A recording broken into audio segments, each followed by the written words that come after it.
అల్లు అర్జున్, పూజా హెగ్డే జంటగా హరిశంకర్ దర్శకత్వంలో దిల్ రాజు నిర్మాణంలో తెరకెక్కుతున్న చిత్రం దువ్వాడ జగన్నాథం.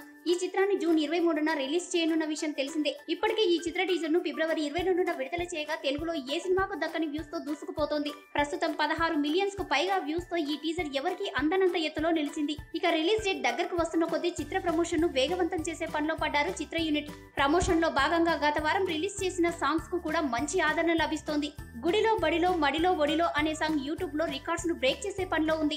ఇప్పటికే దానికి సౌత్ ఇండియాలో ఏ సాంగ్ కు రానని లైక్స్ తో టాప్ ప్లేస్ లో ఉంది. ఇక ఈ చిత్ర ట్రైలర్ తో పాటు థర్డ్ సాంగ్ రిలీజ్ చేసే పనిలో పడ్డాడు Dil Raju. Teaser song promotions తోనే మొత్తం రికార్డ్స్ ను బ్రేక్ చేసిన ఈ సినిమా ఇక ట్రైలర్ రిలీజ్ అయితే ఇంకెన్ని రికార్డ్స్ క్రియేట్ చేస్తుందో అని టాలీవుడ్ ట్రేడ్ వర్గాలు విశ్లేషిస్తున్నారు.